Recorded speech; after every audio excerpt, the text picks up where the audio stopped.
Hola, benvinguts a tots, benvingudes a totes a una nova emissió del programa Gestió Empresarial del canal Dones de Negocis TV.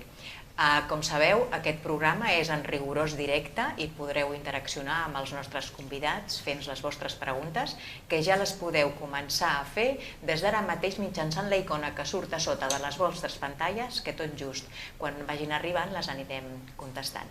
Avui parlarem al voltant del clúster EduTech i per això tenim amb nosaltres a la Patricia Remiro, de Cluster Manager, benvinguda, i a l'Eugeni Schaffer, responsable de comunicació i màrqueting d'AB&D, de vocal de la Junta del Clúster, també.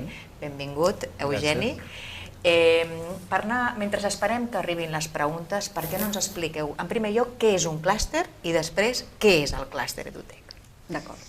Bé, un clúster, com suposo que us han definit ja prèviament moltes vegades, és una associació, un conjunt d'empreses i també agents del sector que d'alguna manera treballen plegats per definir estratègies concretes i per, d'alguna manera, incrementar la seva competitivitat en el mercat i per fer créixer el sector aquell en concret. Nosaltres des d'EduTech ens dediquem a la tecnologia i a l'educació, és a dir, totes les empreses que formen part d'EduTech són totes aquelles empreses que treballen i ofereixen productes i solucions per incrementar els processos, l'efectivitat dels processos d'ensenyament i aprenentatge mitjançant les TIC, la tecnologia. Per tant, conjuguem d'alguna manera els dos mons, el tecnològic i l'educatiu. I concretament la iniciativa de crear aquest clúster, d'on va sorgir? Com va anar tot plegat? Ja fa uns quants anys, arran de la realització d'un congrés que es denomina IT World Edu, que es fa ja fa 6 edicions aquí a Catalunya. L'IT World Edu és un congrés que d'alguna manera aplega el sector tecnològic i el sector educatiu. És a dir, és punt de trobada i organitzat per les empreses tecnològiques i amb el suport també de les administracions locals per ensenyar i per tenir aquest diàleg directe amb el món educatiu. I per tant, ja després d'aquestes edicions de l'IT World Edu es va veure la necessitat ja en les darreres edicions que realment hi havia un teixit empresarial molt concret aquí a Catalunya d'empreses dedicades a aquest àmbit i que valia la pena d'ajuntar-se en un clúster per tenir més projecció exterior, per ajuntar sinergies i per d'alguna manera treballar plegats i apropar-se de manera més efectiva al món educatiu. Molt bé, si us sembla, passem a uns minuts a publicitat i de seguida tornem. No marxeu. Què deurà ser allò que em farà gran? Penses, deurà ser l'edat, els èxits, la joventut, la bellesa. Res més allunyat de la veritat. Només hi ha una cosa en aquest món que et farà gran. Ser fidel a tu mateix. A CaixaBank fa més de 100 anys que som fidels als nostres valors i això ens ha fet grans, perquè no som només un banc, som CaixaBank. Perquè està fent un servei públic. En el cas del polític és un servei a la comunitat, en el cas del funcionari és un servei. El puesto de delegado territorial de la ONCE en Cataluña desde hace poco tiempo, en sustitución de Teresa Palaí, que además... I, per exemple, ens estan pujant una mica els accidents de trànsit. Estem notant que la gent va una mica més estressada, que a vegades pel fet de canviar d'autopista. Seleccionar personal o una persona nova a l'empresa, com encara aquesta persona... De demanar que hi ha moltíssimes comunitats que són receptores d'aquesta solidaritat que he tingut sempre a Catalunya que poden dur. Competentes, profesionalmente. Juan Carlos desde pequeño jugaba con niños mayores y se comía unos gorros. Pero le daba igual, nunca dejaba de innovar y de probar cosas nuevas. Por eso cuando lo normal hubiese sido jugar desde fuera, él prefirió crear un nuevo tiro, la bomba. Y es que cuando amas tanto el baloncesto, siempre encuentras la energía para continuar. Endesa, energia per la vida.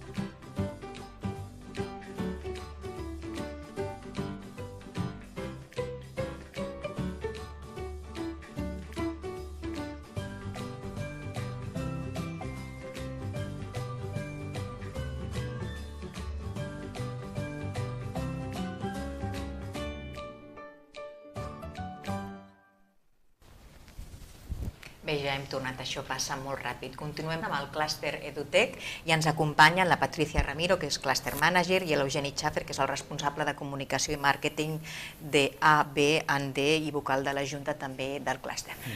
Estàvem parlant una miqueta de què és el clúster, què és un clúster, què és exactament el clúster EduTech, i ara ens podríeu explicar una miqueta a quin tipus d'empreses formen part i com poden formar part? Bé, el tipus d'empreses és ben variat, però totes realment tenen l'eix comú de que ofereixen productes pel món educatiu des del punt de vista tecnològic. Per tant, hi ha des de grups editorials que estan fent productes amb continguts digitals educatius, o sigui, recursos educatius digitals. Després hi ha empreses TIC d'infraestructura, per exemple, de proveïdors de hardware i de software, per exemple, de connectivitat a les escoles. Després hi ha, per exemple, empreses que proveeixen plataformes de gestió acadèmica, és a dir, tot el que fa funcionar l'escola des del punt de vista tecnològic. Consultories, que també d'alguna manera ofereixen solucions, diguem, d'extrem a extrem per tot el conjunt de l'escola. I plataformes, per exemple, d'e-learning, per, diguem, oferir tot el que és l'ensenyament a distància. Més o menys això seria el conjunt d'empreses que composen el clúster. Anem a veure unes imatges, perquè em sembla que surten els protagonistes amb aquestes imatges que tenim. Ens les podeu posar, sisplau? Les fotos. De totes maneres, aprofitem per recordar-vos que podeu enviar les vostres preguntes als convidats mitjançant la icona que surt a sota de la vostra pantalla i bé, anem a veure aquestes imatges i les anem comentant sobre la marxa a mesura que vagin sortint. Això precisament va ser el divendres passat, un acte que vam organitzar amb CETEC, i que vam debatre sobre TIC i educació, és a dir, les estratègies a nivell global, des de 3 punts de vista. Va ser molt interessant perquè va ser un debat que ajuntava administració, el món educatiu i el món empresarial. Es van, d'alguna manera, posar de relleu que calia treballar molt plegats en aquests 3 àmbits per realment posar en valor totes les polítiques educatives i totes les estratègies que cal fer perquè, en fi, d'alguna manera també es tinguin una mesura i un recull de que hi ha un benefici, diguem, a nivell escolar d'introduir les tecnologies. Costa introduir les tecnologies?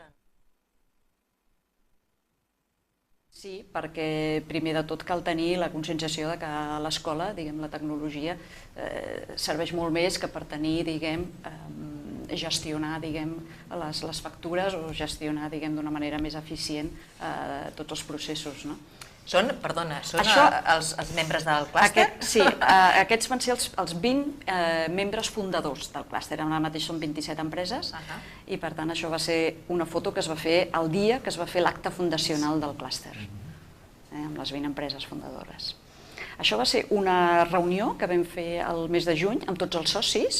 Realment va estar molt bé perquè ens va servir per posar al dia una mica de totes les actuacions que estàvem fent. Vam fer una sessió dinamitzada per poder extreure una mica noves idees per poder presentar o per poder confeccionar un nou congrés ITU-Oldedo molt més innovador i amb quines vessants calia incidir. I després en aquell dia també vam convidar el director general de Cultura i Educació de la Comissió Europea, que ens va il·lustrar molt i ens va servir molt per poder veure a nivell europeu què s'està fent a nivell de polítiques educatives en aquest camp. Això va ser l'última edició de l'ITU-Oldedo, el mes de febrer. El primer pla és en Baptista Borrell, que és el president del clúster. I el conseller Parià. I el conseller, hi havia el regidor i un representant del CTI. Això va ser el mateix moment, a l'ITU-Oldedo. També vam fer una mostra on les empreses del clúster van tenir la possibilitat d'exhibir els seus productes i solucions. I això va molt bé, perquè realment en aquests punts de trobada, com està tot el sector educatiu, escoles, directors d'escola, professors, veuen realment in situ els productes i poden realment tocar i veure com funcionen les coses. Els representants, com deien, de les escoles, dels centres formatius, estan preparats per la incorporació de les noves tecnologies? Com ho veieu? Hi ha escoles que més i escoles que menys. Hi ha escoles que més que realment des de fa ja uns quants anys, des de que es va introduir, es va fer la política de l'1 per 1, es van invertir molts recursos per poder anar introduint ordinadors i altres elements a les escoles, i això ja va propiciar que moltes escoles entressin en aquesta dinàmica d'utilitzar la tecnologia. Ara hi ha una autonomia de centre que permet que moltes escoles vagin decidint quins altres elements van introduint, però sí hi ha elements que jo crec que són claus i que s'han de poder solucionar. Un seria, per exemple, tenir una bona infraestructura a nivell de comunicacions de l'escola, que això condiciona molt tot el que sigui els serveis de valor afegit que puguis anar afegint i utilitzant. I un altre també és la predisposició i la formació del professorat perquè puguin, utilitzar aquestes tecnologies adequadament en les aules. No sé si Eugeni... L'Eugeni, explica'ns què és la teva empresa i què és el que us va motivar per formar part d'aquest projecte del clúster. Bé, l'ABData el que fa bàsicament és infraestructura. Nosaltres som integradors audiovisuals i ens hem focalitzat des de fa molts anys ja amb el sector educatiu. Bàsicament el que fem és instal·lem maquinari i sobretot estem especialitzats en pissarres digitals i la instal·lació audiovisual que acompanya sempre aquest tipus d'aula. Lligant amb el que estàveu dient, jo crec que ara, amb la nostra experiència, que ja portem ara fa 18 anys que estem fent aquest tipus de serveis als centres educatius, l'experiència que tenim és que en aquests últims anys, com deia la Patrícia, a partir de l'1 per 1, el que ens trobem als centres és que hi ha la consciència que és necessari fer aquest pas, però que un dels problemes greus que es troben és que no saben el com. És a dir, i el clúster jo crec que una de les seves funcions, i que es concreta en un dels projectes que estem fent ara, és intentar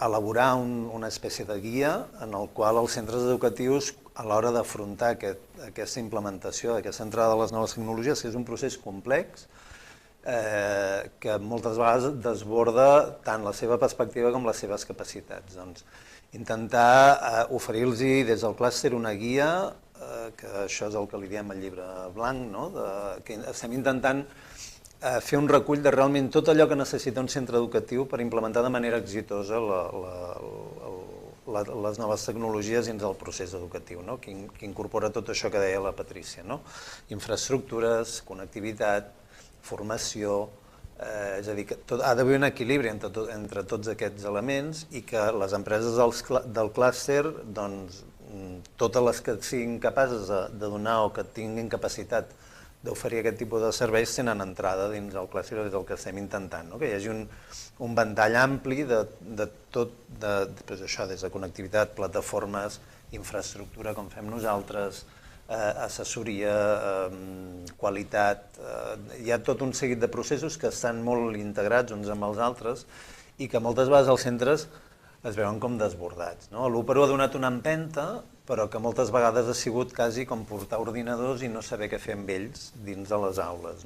Perquè no hi havia connectivitat, no hi havia llibres digitals, no hi havia tot un seguit de coses que eren necessàries a l'hora de fer això i que realment l'estructura dels centres no estava preparada per encabir tot aquest procés. I a part d'aquesta sensibilització amb els centres formatius i les escoles, vosaltres com a empresa integrant del clúster, què és el que obteniu? Què és el que obtindran les empreses que formin part del clúster? Bé, un dels avantatges que trobem immediats i que ja l'estem trobant és la possibilitat d'articular solucions més globalitzades i més integrades amb la col·laboració amb les altres empreses del clúster. Com precisament, justament amb el que et deia, que els centres veuen les tecnologies com un tot, però que és tan complex i té tants elements que a vegades els és molt difícil coordinar l'empresa de connectivitat amb la de la plataforma, amb el de continguts, amb el d'allà. Llavors, el clúster és un entorn que per nosaltres que que ens facilita i des de la Junta intentem crear espais i moments en els quals les empreses siguin capaces d'entrar en contacte i veure com poden complementar-se a l'hora d'oferir els serveis i de trobar que el centre tingui un interlocutor únic per tot aquest tipus de serveis que donem des de diferents empreses. El clúster sempre ha presentat empreses de tamany molt diferent. El sector fa un temps era realment d'empreses molt petites, nosaltres som una empresa petita. Ara dins del clúster, jo què sé, tenim des de Microsoft, empreses, startups que són empreses quasi personals o de projectes molt personals. La idea és que al final acabem treballant pels mateixos clients. Llavors una mica és intentar ajudar des del clúster a que aquestes empreses siguin capaces de trobar sinergies i espais de col·laboració per facilitar també la tasca als seus clients, d'implementar tot això. I aquestes diferències, com deies, de tamany de les empreses dificulta l'enteniment a l'hora de plantejar un projecte i de col·laborar? De moment no, perquè realment hi ha grans empreses que realment quan ens assentem tots, per exemple, a la junta directiva, hi ha empreses de diferent tamany, no trobem diferències, o a l'última reunió de socis i fem sessions dinamitzades o fem reunions i realment val el mateix el que diu l'empresa gran que diu una cosa que la petita. I per tant, és molt enriquidor el fet que puguin dialogar al mateix nivell tanta diversitat d'empreses. També ens trobem que fa poc que funcionem, és a dir... Sí, això no m'heu comentat quan vam començar a funcionar. De fet, es va crear el clúster a finals del 2012, però vam agafar un temps per fer ben bé un estudi del sector, un pla estratègic, definir un full de ruta, i ben bé la cosa s'ha posat en marxa ben bé ara fa un any que hem començat a fer ja més activitats de visibilitat. Portem molts anys amb la dinàmica aquesta de l'ITV-Ledu, molts anys parlant. De fet, un dels objectius del propi procés de l'ITV-Ledu era aquest. Un dels resultats que s'esperava d'aquest procés era la creació d'aquest clúster, però realment portem un any de feina allò de... Primer va ser un disseny de com ens imaginàvem què és el que volíem fer, però de feina efectiva portem pràcticament un any i, a més, molt lligats també amb l'edició, amb fer l'ITV-Ledu, que la Patrícia fa des d'aquest any que... Avui fa un any que vaig començar. Fa un any que va començar.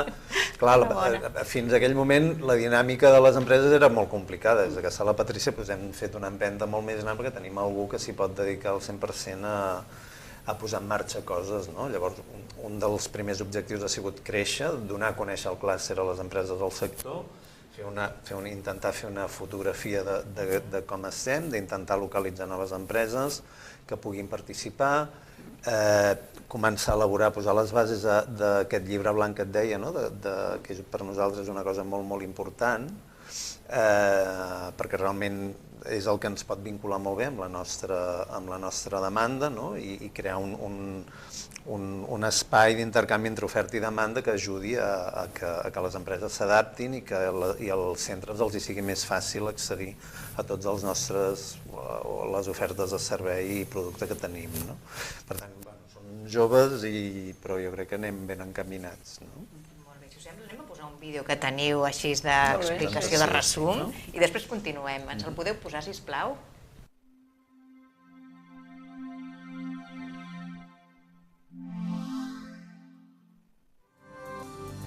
Les tecnologies de la informació estan cada vegada més presents en el món educatiu.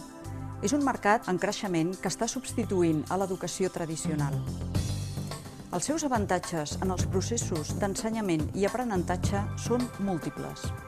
Augmenta l'atenció i la motivació, facilita la comprensió, augmenta l'accés a recursos per comentar i compartir entre l'alumnat i el professorat, facilita l'ensenyament, l'aprenentatge i l'assoliment dels objectius, augmenta la participació i la implicació de l'alumnat i facilita la contextualització de les activitats i la gestió de la diversitat. A més, els estudiants recullen més valoracions positives en activitats de rol més actiu, com investigar, desenvolupar la creativitat, efectuar correccions col·lectives i realitzar activitats col·laboratives. Soc en Baptista Borrell, president del clúster EduTech. Tenim un objectiu principal que és promoure l'ús de la tecnologia per la millora dels processos d'ensenyament i aprenentatge. I alhora el que cerquem és la millora de la competitivitat de les empreses que configurem el clúster. I ho farem cercant els models de negoci per a cadascuna de les empreses que siguin sostenibles econòmicament i acceptats per la demanda, amb 3 agents fonamentals, que són les administracions públiques, les famílies i els centres educatius. Cadascuna de les empreses que configurem el clúster per separat no podrem aconseguir influenciar amb aquests agents d'aquesta forma. Tots units sí que podrem. Soc Elisabet Marill, soc la directora general de Qualities Internet Solutions, soc a més la vicepresidenta del clúster i el clúster neix fa 5 anys quan, en un esdeveniment que es diu ITU-OLEDU, un grup d'empreses del sector TIC catalanes ens vam trobar i vam començar a parlar de que era important estructurar-nos com a sector per projectar-nos al món. Després de 5 anys hem aconseguit estructurar-nos, hem aconseguit definir un pla d'actuació i en aquests moments comença la nostra projecció cap al món. Soc la Patricia Remiro, Cluster Manager del Cluster EduTech. El pla d'acció del clúster es vertebra al redor de 5 eixos estratègics. En primer lloc, promoure la internacionalització de les empreses del clúster. En segon lloc, establint un marc de relacions estable amb institucions, govern, associacions i tot el món educatiu. En tercer lloc, conduint anàlisis i estudis de mercat que ens permetin recollir totes aquelles dades rellevants i casos d'èxit del sector. En quart lloc, volem participar molt activament en tots aquells actes de promoció i difusió de la tecnologia educativa. I en cinquè lloc, generant noves oportunitats de negoci i projectes col·laboratius entre les empreses del clúster. La creació del clúster EduTech crec que és una molt bona idea perquè es vegi realment el potencial que hi ha i el que pot arribar a fer aquest, diguem-ne, tot el conjunt d'empreses que treballem, editorials, amb tecnologies, amb solucions, que aporten i poden aportar molt. Des de Cruïlles sempre hem entès que participar del clúster EduTech és positiu per tothom. A nosaltres ens agrada sumar intel·ligències i entenem que qui se'n surt més beneficiat és el món educatiu, és l'educació en particular. Les famílies cada cop més valoren els projectes tecnològics que es desenvolupen a les escoles. El clúster té el compromís de recollir i generar evidències en el procés d'ensenyament i aprenentatge.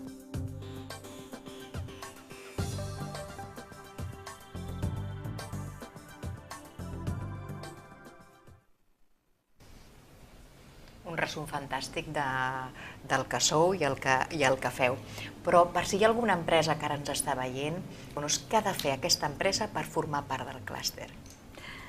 Bé, en principi, normalment, a mi m'agrada reunir-me amb les empreses abans per explicar-los bé el projecte del clúster, qui som i què fem, i també veure l'encaix d'ells, és a dir, entendre bé el seu producte o solució, veure si realment està dedicat a la tecnologia educativa i, evidentment, després el procés és molt fàcil. És un procés d'omplir un qüestionari i ja està.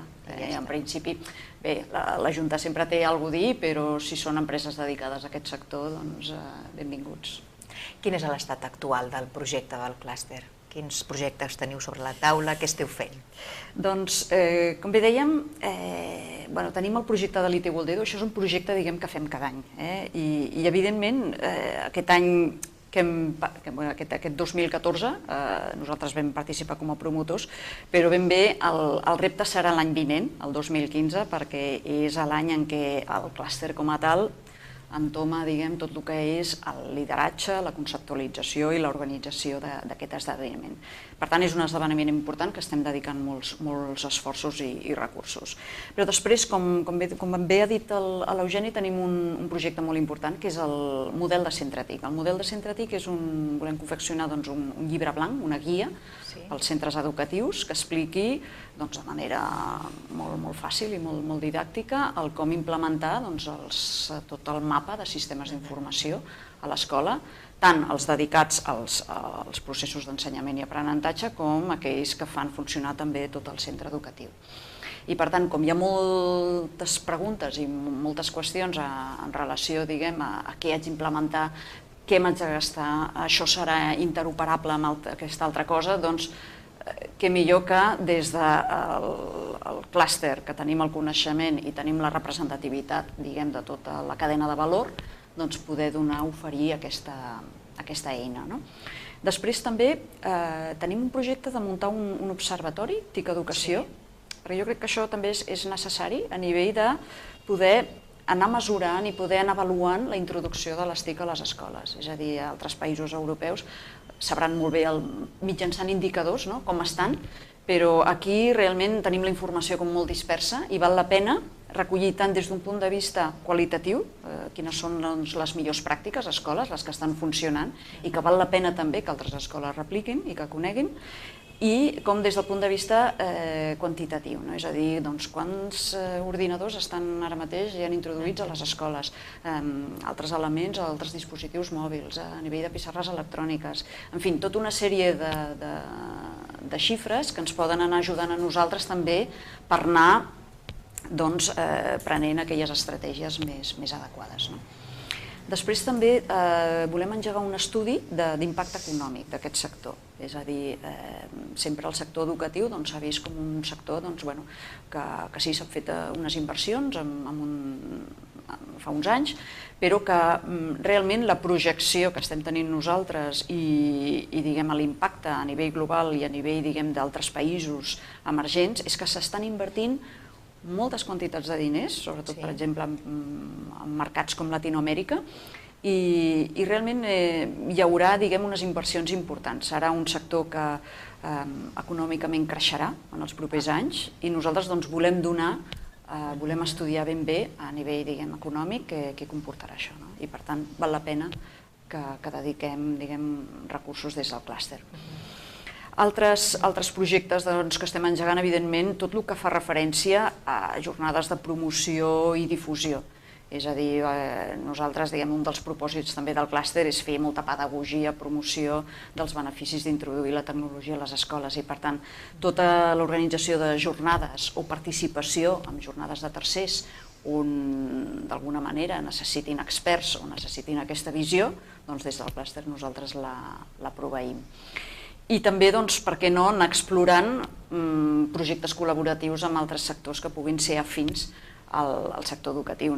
Estem parlant amb el sector audiovisual, esperem també, potser l'any que ve, engegar també col·laboracions amb el sector del joc, perquè hi ha tot el que és la gamificació aplicada a l'educació, és un camp que s'està obrint i té moltes oportunitats i moltes possibilitats que puguem també aplicar-ho aquí. I ja esteu col·laborant amb altres clústers d'altres països, com deies, de mirar, compartir aquestes experiències? Ja esteu col·laborant o existeixen? Ben bé col·laborant no, però sí, els estem identificant. Hem tingut algun contacte amb organitzacions a nivell europeu, per exemple. De fet, una de les organitzacions que tindrem presents en el proper IT World Edu és l'European Schoolnet, que és una organització que plega ministeris d'educació a nivell europeu i, per tant, volem començar a tenir aquesta col·laboració perquè creiem que pot ser molt positiu. Sobre això, potser val la pena remarcar també que participarem aquest any per primera vegada, anirem a BET, a Londres el gener i febrer es fa la principal fira internacional de tecnologia d'educació, que és un esdeveniment molt gran i amb molt d'impacte, i aquest any ja hi participarem per primera vegada com a clúster i tindrem una representació allà i per tant serà també un espai on començar aquesta dinàmica. Molt bé, em sembla que ja ens han arribat alguna pregunta, si les voleu que anem ja començant i sobre la marxa tot allò que ens deixem ja ho anirem. Sí, tenim... Bayer 36 diu, paguen quota als socis? Sí, de fet, ara mateix... Aquesta pregunta és un clàssic quan venen els clústers. Tenim un sistema de quotes que és variable en funció del nivell de facturació de les empreses, perquè entenem que, evidentment, les empreses que comencen o startups, evidentment, no tenen el mateix nivell de recursos i, per tant, ens interessa molt anar captant també les startups. Va des de, no som dels clústers més baratos, això cal dir-ho també, però va des dels 900 euros fins als 3.000 i pico, 3.600. Anuals. Correcte. Aviam, tenim una altra, si bé Blasi diu, què feu per aconseguir els objectius? Bé, en principi ens hem fixat uns objectius, els estem acomplint. Evidentment, un dels punts importants és que volem aconseguir més massa crítica, diguem, d'empreses. Ara mateix som 27 i, per tant, quantes més empreses siguem, més possibilitats tindrem d'aconseguir aquests objectius i de fer més coses. Que de cara a l'any vinent jo crec que hem d'anar ampliant també una mica els objectius en quant al pla d'actuació. 27 empreses, però abans deies que amb un volum de negoci important, no? Global. Exacte. El fet que hi ha grans empreses, com pot ser un Microsoft, un Everest o un IECISA, evidentment això fa que la facturació global és important. Ara mateix estem amb uns 1.900 milions d'euros de facturació agregada d'aquestes 27 empreses, i això, diguem, a nivell agregat també uns 5.000 empleats. Molt bé. Eugeni, no sé qui volies apuntar alguna cosa. No, volia que, com deia abans, som un clúster jove, és el primer any de funcionament realment efectiu ha sigut aquest, portem un any funcionant. Tota la feina d'abans del grup d'impuls, el que vam arribar en la posada en marxa l'any passat, hi havia un objectiu claríssim, que era el créixer, i amb això estem complint els objectius que ens havíem marcat. Gràcies a la feina de la Patrícia vam passar de les 20 inicials i després hem assolit el 7, que era un dels objectius principals. L'altre era posicionar-nos com a element important dins del sector, i això especialment a través de l'organització de l'ITEU-OLEDO. l'ITEU-OLEDO és un esdeveniment molt important dins del sector educatiu. En els últims 5 o 6 anys s'ha posicionat en aquest sentit.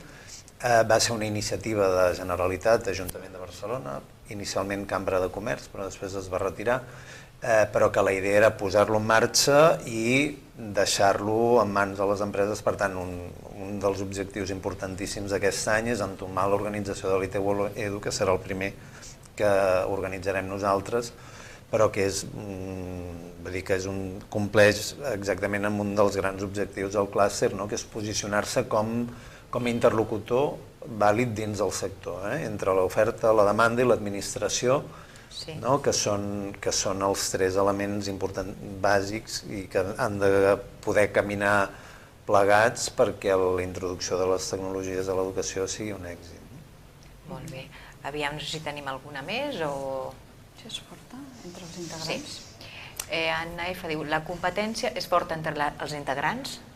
Bé, en el clúster, evidentment, hi ha competència, perquè, per exemple, tenim 5 editorials i, evidentment, en el món, diguem, real, aquestes editorials competeixen entre si, però el clúster, precisament, és un espai en el que les empreses col·laboren per un objectiu comú i, per tant, competència, evidentment, en el clúster no es veu, però sí que existeix en realitat. Molt bé. Tu què opines, Eugeni, com a part integrant? Sí, que evidentment hi ha competència, però això sí que és un treball que jo conec potser millor que la Patrícia, perquè és tota la discussió que hem tingut durant tots aquests anys, que en el grup d'impuls s'ha debatut molt, això. Som empreses que quan anem a les escoles competim, però l'origen del clúster és el moment en el que veiem que com a empreses individuals i quan anem a parlar amb els nostres clients ens trobem les dificultats que tenim a l'hora que ells no entenen. Vull dir que hi ha tota una feina que no podem fer les empreses directament, però que les empreses necessiten que es faci. La coordinació entre les administracions, un exemple, i ara parlàvem de les editorials. Elles competeixen, evidentment, a l'hora d'oferir els seus continguts, però també necessiten una plataforma de distribució que sigui comuna, que sigui acordada, que l'administració i el departament siguin compatibles uns amb els altres, perquè realment hi hagi una possibilitat que els seus productes puguin ser utilitzats des del centre. Llavors és aquesta la feina del clúster. Això és molt important, el que dèiem d'interoperabilitat de l'oferta que tenim. Tot això, hi ha tots uns aspectes que les empreses necessitem que l'administració, que els usuaris, que les escoles es posin d'acord i que necessitem vehicular d'alguna manera i que de manera individual no podem. Per tant, sí que competim a l'hora d'oferir els nostres serveis, però necessitem col·laborar per crear un marc en el qual la competència sigui bona per tots perquè hi hagi un augment de volum, perquè si no les escoles no parteixen. Sí, una de les conseqüències dolentes del procés de l'1x1 ha sigut el sentiment de fracàs a l'hora d'introduir les tecnologies perquè no funcionaven. És a dir, si tu poses ordinadors però no hi ha internet i tens llibres digitals que estan a internet, no et serveix de res tenir tot allà. Llavors tot l'esforç, la despesa que s'ha fet, la percepció de l'usuari al final és que la tecnologia no és bona, no és útil o no és viable d'utilitzar. I clar, això no ens interessa a les empreses. Per tant, aquest és l'espai de col·laboració de les empreses. Sí, perquè de fet la competència la tens igualment si estàs al mercat lliure, diguéssim, sense una col·laboració. El que intentem és que el mercat creixi, és a dir, necessitem que el pastís es faci més gran i per això necessitem col·laborar en alguns àmbits. Amb altres no, amb altres competim, però necessitem que creixi, i no únicament per facturar més, sinó perquè entenem que la societat demanda això. Vull dir, hi ha un sentiment de que és necessari, però no se sap el com. I aquest com és el que el clúster està creat per donar resposta a aquest com. El què i el com, no? I amb qui? Fantàstic, doncs continuem. La Sandra ens diu: en aquests moments és molt ampli l'ús de les TICs a l'educació, des de petits o més grans? O des de més grans, suposo. És difícil quantificar, però bé, algunes xifres és bàsicament quasi el 100% de totes les escoles a Catalunya estan ja connectades a internet. Em sembla que hi ha un ràtio de 3,4 ordinadors per alumne i el 80% de les aules, em sembla, disposen de pissarra electrònica. Jo diria que encara menys. Una de les feines del clúster és aquesta. És l'observatori, perquè no sabem ben bé com està la situació. És a dir, sí que tenim algunes dades, però són parcials i no s'actualitzen. No és fàcil de saber com està. I una altra cosa que cal diferenciar també, que per nosaltres és important, és diferenciar entre la instal·lació, és a dir, els recursos que hi ha ara als centres i l'ús. És a dir, hi ha molta infraestructura i molts recursos ara a les escoles, però que no es fan servir. I això és una cosa que també ens preocupa. És a dir, necessitem que quan s'introdueixin totes aquestes tecnologies realment a l'ús que se'n faci siguin aprofitades i siguin útils i que realment, i clar, i això incorpora tot un seguit de necessitats, que és el que hem estat parlant una mica abans. Per això també la Patrícia deia abans indicadors qualitatius, no és només saber quantes tenen fibra òptica, quantes pissarres hi han instal·lades a les aules, perquè jo que una part meva, que és el de les pissarres, nosaltres som conscients que tenim pissarres instal·lades que no es fan servir de la manera que es podrien fer servir. Llavors, i per nosaltres el millor màrqueting per nosaltres és que allò es fes servir molt bé. Saps? És a dir, per tant, la formació per nosaltres també la veiem una mica des de la perspectiva del màrqueting. Per tant, ho hem de quantificar, però també és molt important la qualitat de com s'utilitza aquesta tecnologia i si realment és útil. Molt bé. Aquí tenim una altra, no veig 40, tenen totes les escoles els recursos adients? Això va una mica també en relació al que dèiem abans. Jo diria que no encara, perquè moltes escoles, hi ha escoles que per exemple hi ha els llibres de text els han reemplaçat per tablets, i en canvi al costat d'altres que encara funcionen ben bé més tradicionalment. Per tant, amb això estem treballant i introduint cada vegada i fent pedagogia. I amb això es veu la diferència entre els resultats des del punt de vista pedagògic dels nens? Aquesta és la gran pregunta i molts pedagogs estan treballant per demostrar realment si les tecnologies de la informació milloren els resultats. Nosaltres, evidentment, pensem que sí. No tant potser millor els resultats, però sí fan desenvolupar altres competències de l'alumne, el treball en grup, la creativitat, l'emprenedoria, altres coses que potser amb els recursos tradicionals potser no floren tant o no s'evidencien. Jo només afegiria que no hi ha estudis concloents sobre la situació. Ara, intuïtivament, tothom percep que si fora del món és d'una manera, perquè l'escola ha de ser d'una altra, no? És a dir, i aquesta intuïció tothom la té, no? Ara, el que a mi, quan jo sento mestres i pedagogs que parlen sobre el tema, a mi la lectura que em sembla més interessant és aquella en la que estan bastant d'acord que les tecnologies per si mateixes no aporten una millora. És a dir, el que permeten és crear un entorn en el qual es pot plantejar una renovació metodològica i pedagògica diferent que sigui més en sintonia en l'entorn social en el que hi estem. Però que el secret és la metodologia, no és el disposar d'aquestes eines. És a dir, i això és una cosa que de vegades es confon, no per posar pissarres digitals, ordinadors o tecnologies dins una aula canviarà ni els resultats ni la percepció del procés d'aprenentatge. És important que hi hagi un canvi metodològic. I de vegades els dic, vull dir, canviar una pissarra tradicional per una pissarra digital no és com canviar les taules o els pupitres a l'escola. Vull dir, necessites integrar-ho dins del teu projecte pedagògic i, per tant, canviar la metodologia en la qual els mestres treballen. Per això dèiem abans, necessitem aquest observatori, necessitem tot un seguit d'eines, aquest llibre blanc, els temes de formació és superimportant i de fer que els mestres i els centres aprofitin aquesta tecnologia per donar un canvi en la seva manera de treballar i que això és el que portarà els resultats. Introduir simplement equipament dins d'una aula no té per què canviar res. Evidentment. Doncs continuem, aviam, tenim alguna més? Sí. Helena C. diu, quina diferència d'ús de les TICs hi ha entre les escoles privades i les públiques? No sé si potser el Eugeni sap millor. Bé, aquí hi ha hagut un abans i un després de l'entrada de l'1+1, el 2009-2010 que es va posar en marxa l'1+1.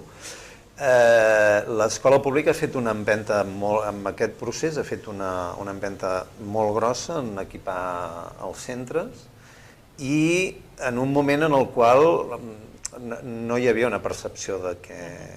I jo tampoc tinc dades concretes, però la percepció que tenim és que l'escola privada estava més retrasada que la pública amb la percepció de la necessitat d'integrar això i que l'1+1 ha donat una empenta important a conscienciar, a fer veure a la concertada i a la privada que s'han de posar les piles a equipar els centres i a fer un canvi, com dèiem ara, també metodològic a l'hora de treballar.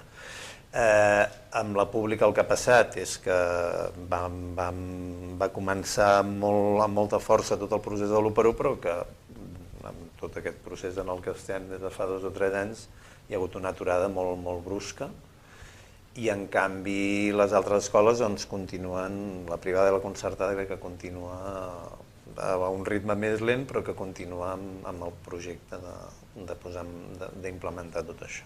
Malgrat teniu l'observatori previst de fer, geogràficament heu detectat alguna diferència, persones geogràfiques o no? De moment no. Mira, una de les conclusions que va sortir, de les coses que es van dir divendres passat en aquest debat de TIC Educació i ho va dir, diguem, en Martín Benito, el responsable, diguem, de la línia d'educació d'Everis, és que realment a Catalunya som com una mica referent també en introducció de TIC a les escoles. Això no vol dir que evidentment a la resta de l'Estat s'estiguin fent les coses bé i també s'estigui fent, diguem, en aquesta línia, no?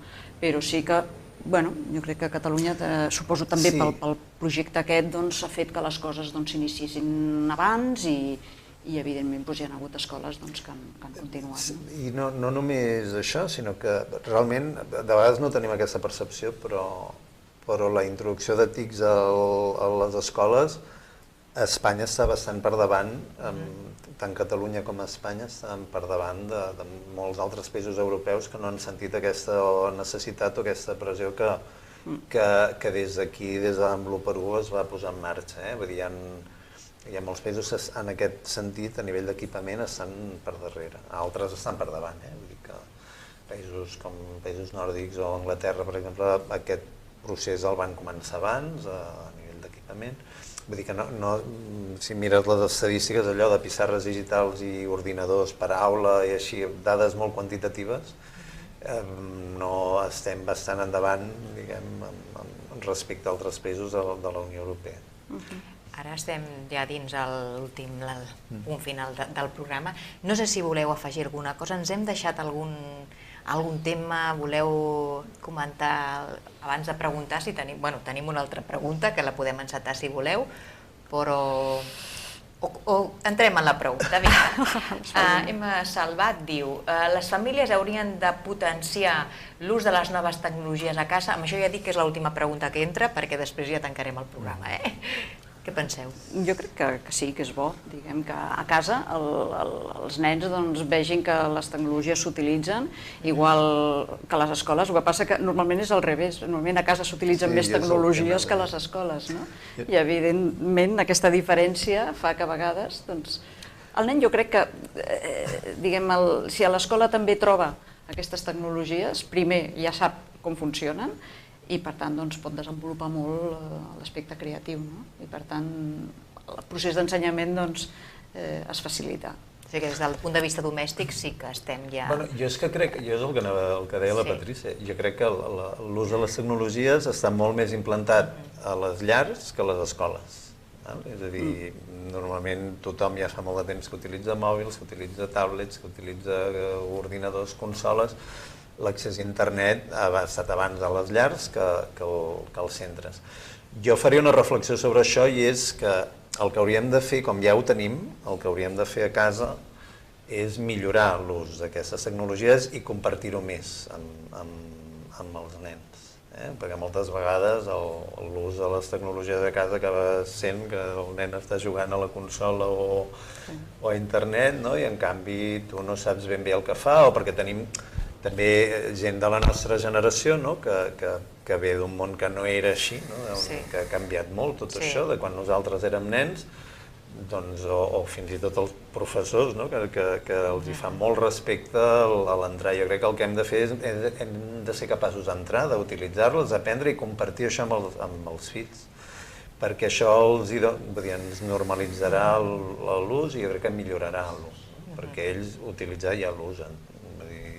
Que això sí que les dades són concloents. Doncs amb això, Eugeni, ho deixem com a recomanació final per tots. Eugeni, gràcies per haver estat aquí amb nosaltres. Patrícia, igual, i esperem que torneu aviat per explicar com evoluciona el clúster i com evoluciona l'ús de les noves tecnologies des del punt de vista quantitatiu i qualitatiu, sobretot. I a totes vosaltres, també gràcies per continuar i seguir-nos com sempre, i us esperem amb la propera emissió de Gestió Empresarial. Fins aviat.